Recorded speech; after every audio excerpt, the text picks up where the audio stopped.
I got fired. So what did you do the last 5 months? Just kick back with unemployment coming in? Well, I have about 50 days of skiing in, so I usually just ski all the time. My name is Sarah. I'm 36. I'm from Denver, Colorado. And what do you do for a living, Sarah? I am a bartender. And how much do you make a year being a bartender right now? Usually I make around 60,000. I am currently unemployed though, and I have been since November. Okay, so been unemployed since November. Was that a bartending role prior or Yes, okay, so was it laid off or fired? I got fired. You got fired. Okay, what'd you get fired There for? was a customer complaint that ultimately got me fired through HR. I was working for a hotel, so it's a very corporate type of setting. Okay, so got fired in November, so that's 6 months ago. What have we done the last 6 months The then? last 6 months, I was accepting unemployment insurance benefit. I have a little bit of savings. I don't want to blow through that, obviously. So I've been actively searching for employment, whether that be in the hospitality industry again or something else. Okay, so how long have you been looking for, I guess, for a new job in the hospitality space? About a month.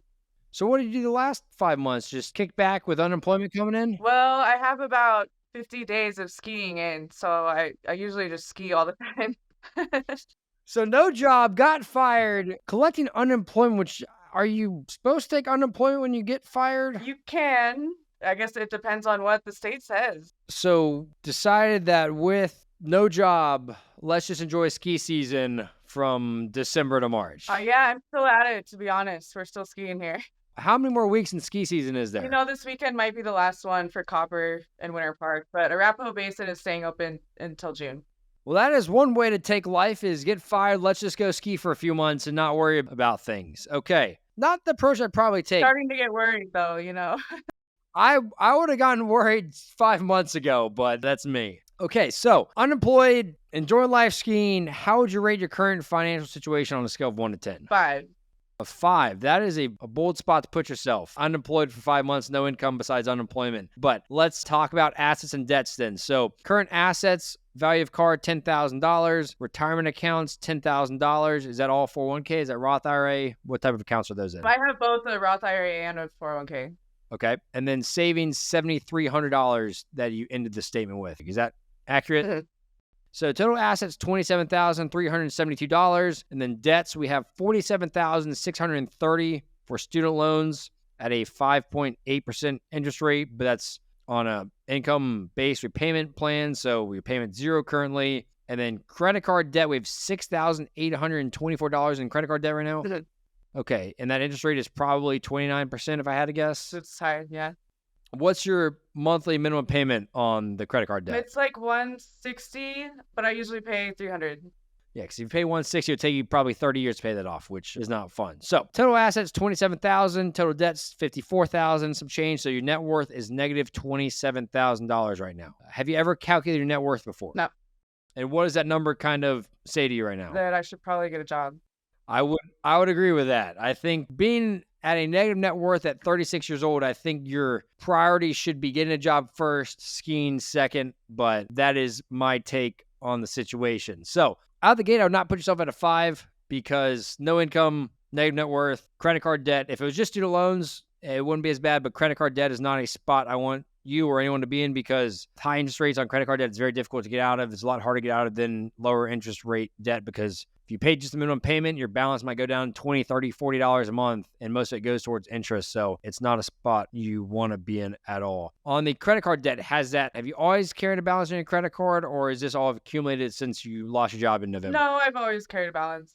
You've always carried a balance. I'm just having a hard time paying it down, like you said.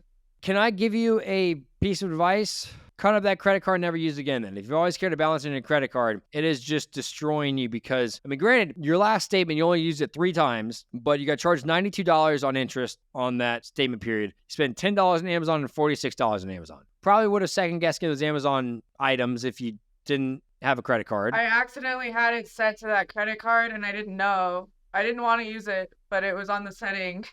Also, cancel your Amazon account at this. But cut up your credit card, throw it away. Just don't have the ability to access it and swipe it because it just causes you. Sounds like you've carried a balance on your credit card for years, and I'm sure you didn't open up the credit card with the intent of carrying a balance. Same with millions of Americans. There's over $1 trillion worth of credit card debt today in America, and majority of people do not open up a credit card saying, hey, I'm going to go into debt on purpose. But credit cards allow you to spend money you don't have, and then once you do get behind, it's a lot harder to get out of it. So that'd be my suggestion, is until you can have a stable financial foundation, you're out of debt, you can stick to a budget, you have a job, then maybe once we stick to a plan for 6 to 12 months, then maybe we revisit looking at a credit card. But right now, the only thing credit cards can do is hurt your situation and make you spend money you don't actually have. So what do you think about that? I agree. So just don't use it. Take it off my Amazon. Take it off Amazon, take it off everything. Take it off my phone and my computer, my Google Pay. Yes, everything to make it accessible to you to spend. Okay. But an interesting situation because right now you have $7,300 in savings, but you got $6,800 in credit card debt. So in theory, you could pay off your credit card debt tomorrow, but then you would have no money in your bank account and your unemployment has ended, or you said it's ending soon? It has ended. So I'm looking. So yeah, you could technically pay off your credit card debt tomorrow, but it wouldn't. I still have bills. Yeah, you wouldn't be able to pay rent in a week. So I wouldn't do that necessarily yet, but you also need to make sure that if you are keeping that money in your bank, you do not spend that money on unnecessary things and items. And we'll talk through that as we kind of go through your statements later, because there definitely were a few items that I think are questionable given your current situation. We'll kind of touch on your monthly transaction and budget here in a few minutes. But first, I want to kind of take it back to your childhood and upbringing. So where did you grow up and what was your childhood Well, I like? grew up here. I'm the oldest of 3 children. I have 2 brothers. So I grew up in Denver. I went to school here at the University of Colorado. I graduated with lots of debt. I got a journalism degree and I wanted to go into news and broadcasting. I wrote for an online publication when I first graduated, which was 10 years ago now. It just turned out that I wasn't making the money that I needed to in writing. And so I decided to go back to bartending. And that's where I've been at. That's what I've been doing for the past 8 years. Okay, yeah, I mean, journalism is definitely a difficult industry to make a lot of money in, and it's unfortunate that student loans are set up where you can get a journalism degree and take on tens of thousands of student loans at even $200,000. I've heard of people getting journalism degrees where the career trajectory is not there for it. But the school system, student loan system is not set up for in the student's best interest, frankly, majority of the time. So what lessons did you learn from your parents growing up about money? So my parents, they always just had the money. We never really struggled. They always owned a home and had cars and nice things. And so I just never really thought I was in any kind of financial danger of hardship or anything. So that's kind of what I was taught, was like kind of not to worry. Would you describe your current situation as financial danger? No, I think I can get out of it, but I'm having trouble.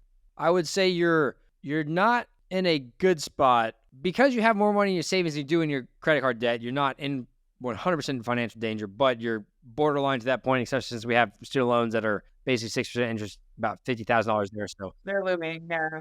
it's definitely not a rosy picture, but could be worse if the credit card debt was $20,000 versus $6,000, but it's not good either. But there definitely means it's time to figure out, okay, what can you change about your current situation? What can you do? Obviously, first and foremost, finding a job. You need to spend 5 months skiing.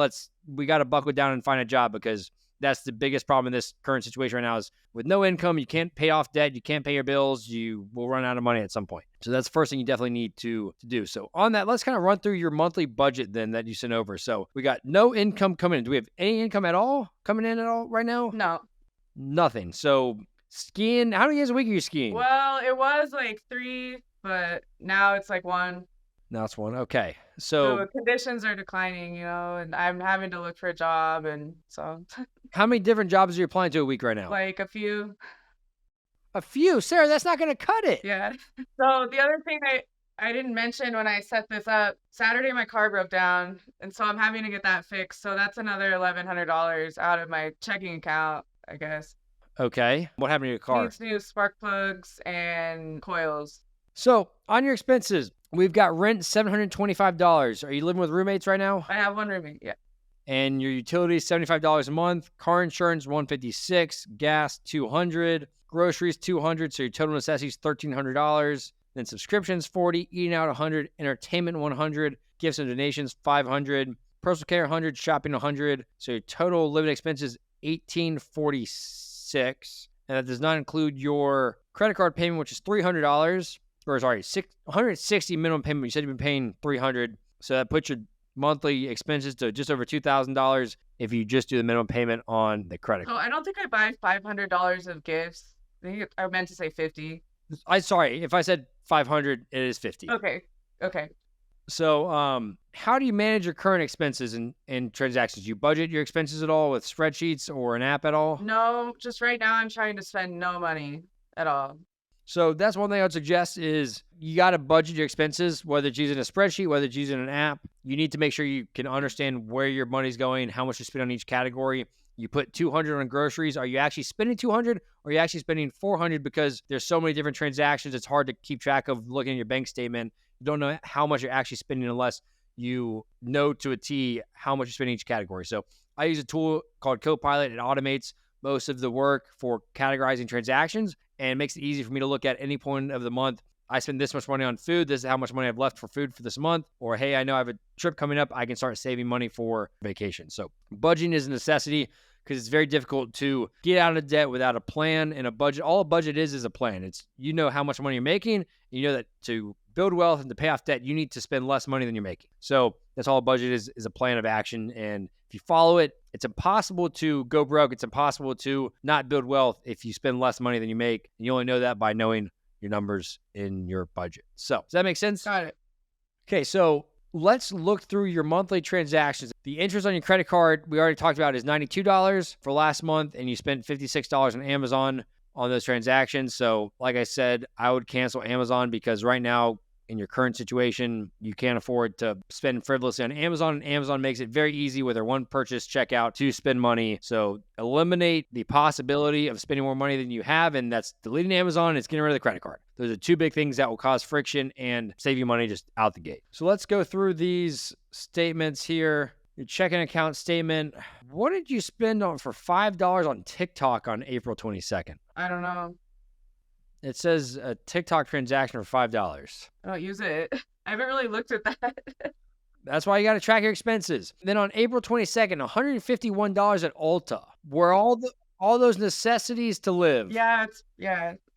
You could not have lived another day without $151 of beauty products from Ulta. Again, these are things that without an income, without a job, it's like you have to decide, is this actually a necessity to live, or are you just going to spend and burn through all your money right now without having a job and spending on things that aren't necessities? And that's what you have to decide right now. We can't change the past, but I'm just trying to point out these are items and things that you've done in the past. And next time you decide, hey, I think I need this new beauty product, whatever it is, do you actually truly need it? Or, hey, we need to wait till you get a full-time job so you can start saving or start budgeting for these types of transactions. We've got, I think, a lot of eating out, it looks like. Tray House. What is Tray House? That's like supplements. Supplements, gummies. Yeah. THC gummies. Okay. Again, is that a necessity to live right now? I would say not. We've got Bonchon, which is Korean fried chicken for $34. Eating out when we have no job is not smart to do. We got Corona's Mexican Grill for $85. Well, that was split with my friends, actually. I didn't buy it for him. Even if your portion was $30 of it, same thing. It's eating out right now when we don't have income coming in. It's like these are things that you have to decide what's more important. Having some, not running up the credit card balance or being able to pay out the credit card balance, or just not draining your bank account for things that aren't necessities. It's not required to go out and drink or eat, buy food like that. I'm trying to not leave the house at all at this point. I would agree. Need to go to the grocery store once a week and not eat out. We have Verizon Wireless. You have a phone plan of $118 a month. Is your phone financed, I'm assuming? Yeah, I just paid it off though, I think. So now it's 100. This month was 100. It's still 100 even though it's paid off? Yeah. I'll look at other plans too. Like, is it Mint Mobile? Is it Yeah, I should. cheaper Verizon plans? But if you can... Well, I was thinking of Xfinity because I have Xfinity Wi-Fi, so maybe it's cheap. So I'll try then. Yeah, I would definitely just look at different ideas there because, I mean, paying $100 a month, there's definitely cheaper alternatives for it. Verizon is not the cheapest plan out there, so definitely look at other options. What can you do to bring that down? Because if you can save $50 a month, it's only going to benefit you there. We got Freedom Street. We've got we got Amazon Prime for $16, I'd cancel Amazon Prime, $16 back in your bank account, and that eliminates you from spending money you don't have. King Soopers, $156 on a grocery store visit is definitely a lot for one person. So I'd be making sure you stick to a list of the grocery store, cut down unnecessary expenses there. Because you went to King Soup on the 25th and spent $156. You went to King Soopers on April 29th and spent another $89. You spent $250 in 4 days, which is not a small amount of groceries. And then on May 6th, you spent $300 at King Soopers. What are you buying so much at King Soopers? Food. That's not any type of food. I mean, there's toilet paper, stuff like that, toothpaste, toothbrushes. Do you know how much money you spent at King Soopers in this statement period? In 1 month of this past month. Yeah. What is it? Take a guess. 500. $814.59. And I can promise you, as a single individual, $815 is a bit excessive at the grocery store in a single month. My wife and I spend on average, between eating out and grocery store, spend on average about $600 each. And that includes eating out. And this is just grocery store that you're talking about. And eating out, I can't even add that up because there's a lot of stuff with that. So that is why budgeting is very important to understand how much you actually spend on each category. You thought you spent $500, you spend $800. That's $300. $300. If you're making $60,000 a year, a month, that might not matter. But right now, in your current circumstances, it matters a lot more. So we got Chick-fil-A, we've got 7-Eleven, getting gas. What is Morning Save? You spent $28 a Morning Save. That's shopping? That was for Mother's Day gifts. And yeah, it's shopping. Does your mom live near you? Yeah. Okay, so when you have $7,000 worth of credit card debt and it's Mother's Day, your mother would prefer you to spend quality time with her than to spend $28 on a gift that she doesn't need. So again, when it comes to gifts, holidays, or whatever, when you're in debt, these are things that need to be pushed back on or held off on spending. Amazon, we got $20 and $50 in Amazon. Got what is Old Chicago? A restaurant. So that's another $82. So eating out, food alone, grocery stores and eating out, we're probably over $1,100 this month on food. Oh, Top Taco Denver, $99. That's not till August. It's an event. So you're buying things for an event in a few months when we have no job. Sarah, these are things that you have to decide, like that. You can't be doing that right now. Okay, I don't even want to know what this is, but we have a firm for $356 on May 20th. Oh, okay. Yeah, that's my ski pass for next year. Wait, you finance your ski pass? Well, it's 0 interest. I just didn't want to spend all my money because it's like $1,200. So I didn't want to drop that right now. No interest, though. I don't care if it's no interest. It's spending money you don't have right now. Credit cards are 0 interest until you don't pay it on time. And same thing with a firm. A firm is 0 interest until you don't pay it on time. And right now in your current situation, it's like you could have gone months without buying that. Yes, maybe the price is a little bit higher. Maybe the price is whatever, but at least that $300 is better off put towards credit card debt instead of spending on things that you can't afford. A firm is probably one of the best marketing products out there because, hey, yeah, you can break it up over 4 payments. It's 0% interest rate, but you don't currently have $1,200 to spend on a ski pass. But you still buy the ski pass because you're like, oh, it's only $300 each time. So like that's why I don't care if it's 0%. I don't care if it was 1% or 5% on a firm. Those transactions just make you spend money you don't actually have or shouldn't be spending right now. And when you don't have a job, when you have $7,000 in credit card debt, the last thing you should be doing is financing a ski pass right now. It should be trying to not go outside, like you said, and spend money, but then instead we're turning around and shopping online and buying ski passes. So just something that is not good to do currently. 0% interest rate, it sounds good, but it's the same thing like I said with credit cards. It's like the second you screw that up, you're paying 30% interest on those two, and it destroys. Affirm is just another credit card, basically. And we have bad habits with credit cards. We should not continue those with other products like that. Does that make sense? Yeah.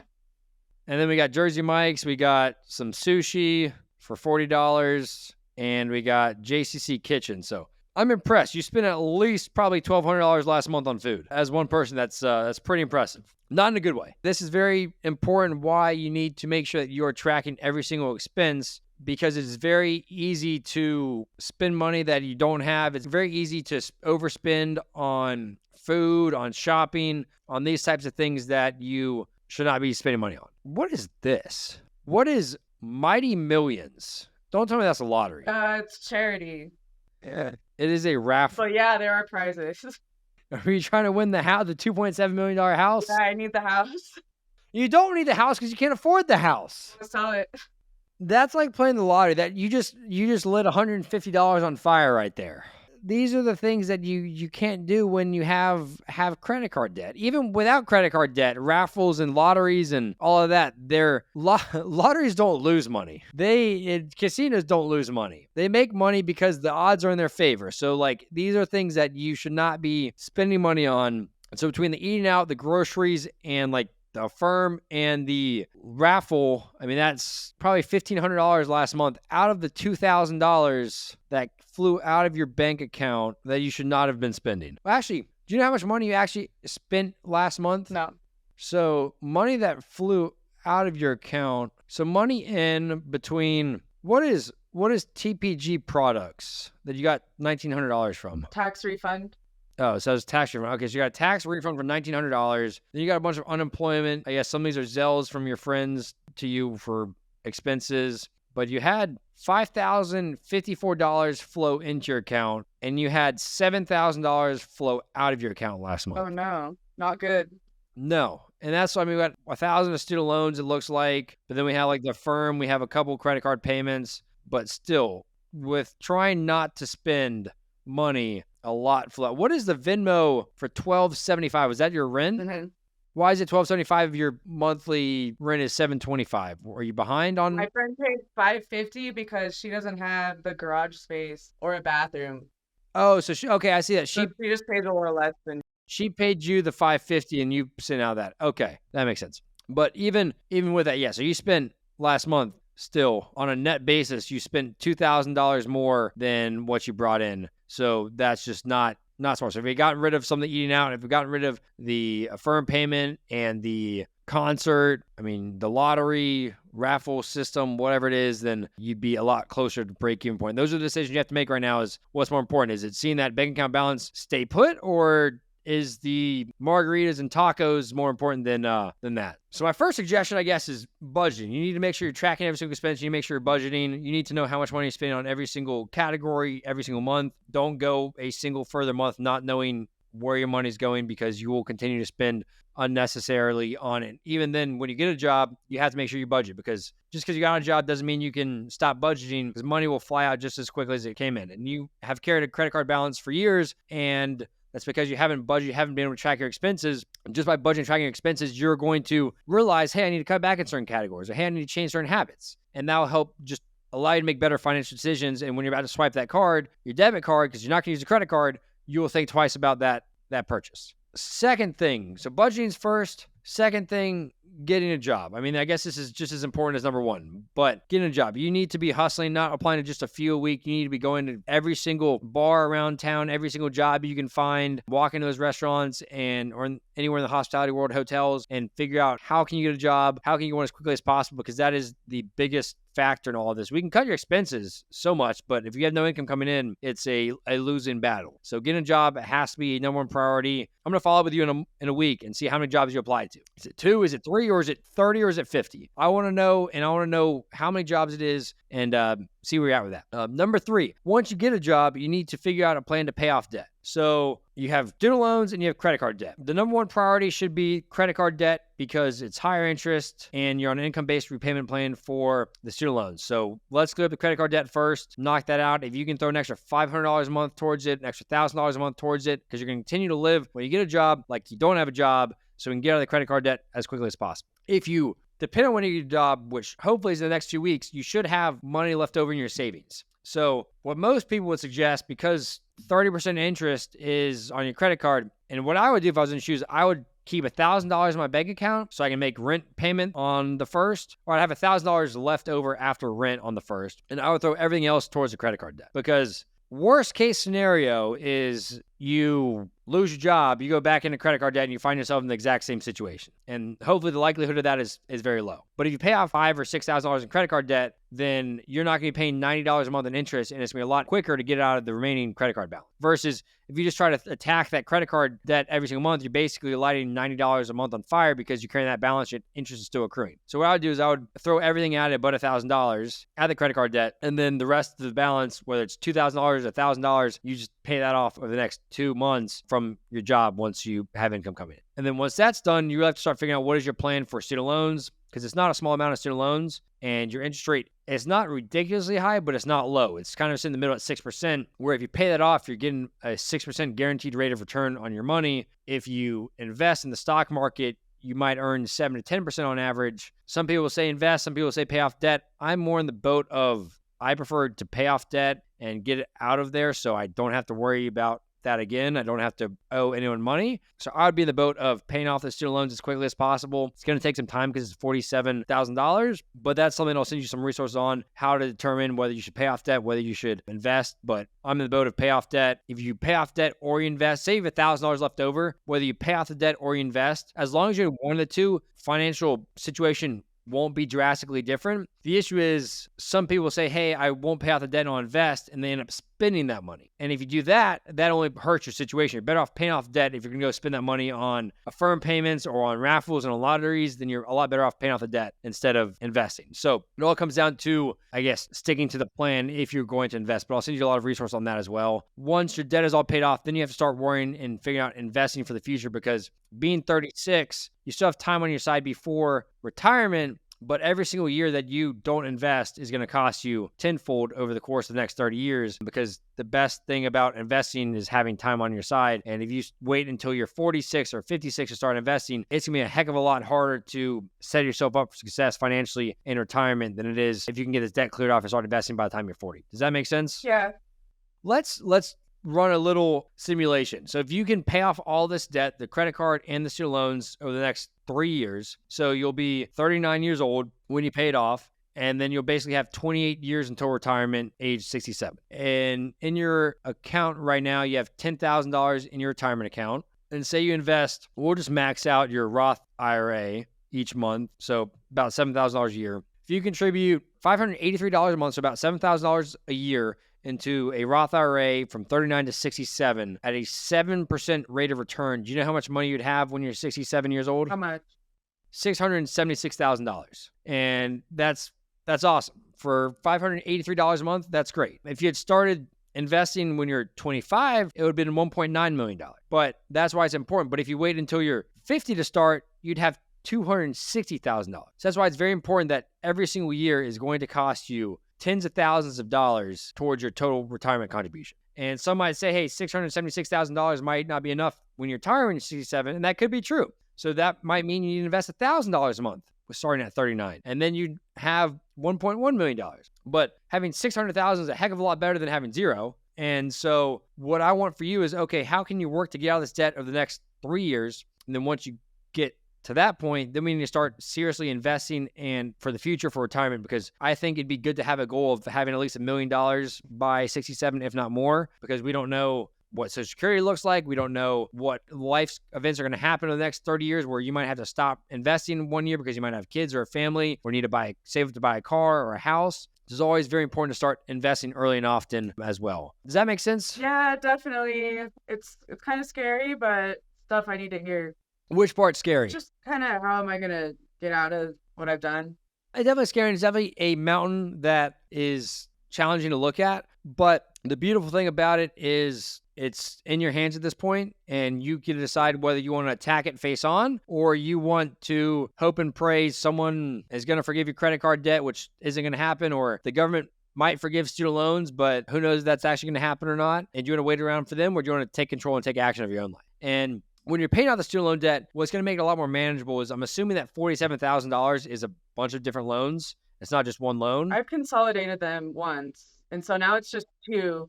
Okay, it's two? Okay. So when you do that, I would go the debt snowball method when you do that. So I don't know what the balance of the two different ones are, but list them, the smallest one and the largest one, and pay the minimum payments on both. And then all the extra money goes towards the smallest balance one, because you'll see progress on that a lot faster. If you're paying off a $5,000 loan versus a $35,000 loan, seeing that $5,000 loan go to zero is going to be a lot more fulfilling than seeing a $35,000 balance go to $30,000. And that's going to keep you motivated and allow you to push further. But these are things that you have to start figuring out moving forward. Is job, obviously, first and foremost priority, budgeting, then attacking the debt, the credit cards, the student loans. Then you need to build up an emergency fund because life happens. You got fired and thankfully you had some savings. Granted, we still have accumulated some credit card debt since then, but having an emergency fund for when life happens, whether it's car repairs like you're having right now or job loss, it's very important to have an emergency fund of 3 to 6 months of expenses or more so you can sustain during challenging times. And then after that, once that's done, we got to start investing because time is of the essence. A lot of people might wait until they're 40, 50 to say, hey, when I get a new pay increase, hey, when I get that promotion, I'm going to start investing. And that's the worst thing to do because best moment is now and you don't know what the future is going to bring. So you need to take control of your life now versus putting off in the future. Does that make sense? Yeah. I'll send you over an email with different things and steps that we talked about, resources for you to learn from and figure out. And I'm here to be a resource for you. I want you to shoot me questions, emails. I'm here to help. I'm just trying to help people look at their finances because it's not something that people typically do or look at, and have an outside third-party view look at it, figure out, okay, what are some things that you can change? Cutting out unnecessary expenses. Don't spend on things that you physically do not need to survive right now. And then once you do get a job, okay, great. We can start allocating some fun money out there, but we really need to hone in right now during this time period on expenses. Okay. I agree with you. What do you think your biggest financial mistake you've made in your life is? Probably those student loans. Back when I was paying them off when I first graduated, I actually defaulted. I wasn't able to pay them. I defaulted. And then they added $25,000 of interest, which I've since paid. So that's just been a real setback just to square one. And I don't know. That's not even right for them to do. I don't know. I don't know why they were allowed to do that. They added it once or did it accumulate 25,000 over time? I think it was over a few months. Now that I've consolidated, I can't even go back and look at like what actually happened because I don't know like where those numbers even live right now. And now I have a new loan servicer too. It's not the Department of Education anymore. So I might have to do some digging on that. I don't know. Yeah, I do some digging on that. And if you find some stuff, send it to me. And I mean, that sounds, they shouldn't be able to add $25,000 worth of interest at once, but there's a chance that it could have accumulated over a time period. But that's something I'd have to see what exactly happened. But yeah, student loans, it's definitely something that a lot of people get into, but they don't understand, hey, this is going to financially impact my life for the next 10, 20 years. And it can be definitely difficult to get out of when you're trying to make it in the world and you realize, hey, I have a couple $100 a month going towards student loans or $1,000 a month going to student loans. How are you going to make ends meet? And a lot of people get put in bad situations because of it. So financial education around student loans, around credit cards is definitely lacking in this country and needs to be brought up more. So I appreciate you coming on here and sharing that. And hopefully one person watching this thinks twice about before getting student loans and also thinks twice about spending money on a ski pass when they don't have a job or on raffle tickets. But the only thing you can do about personal finance is you can learn from your mistakes in the past and make sure you don't make the same mistakes in the future and start improving your current situation. So, Sarah, last thing, what advice would you tell to someone in a similar spot as you? Probably to get a job as soon as possible. I know my roommate's starting to get sick of me around the house, I'm sure. That is a great spot to start. If you don't have a job, do not go skiing for 5 months, even though that sounds great to ski a bunch. Oh, it's great, yeah. It is put you in a worse position now financially than if you had gotten a job to at least sustain and pay your bills over the last 5 months. So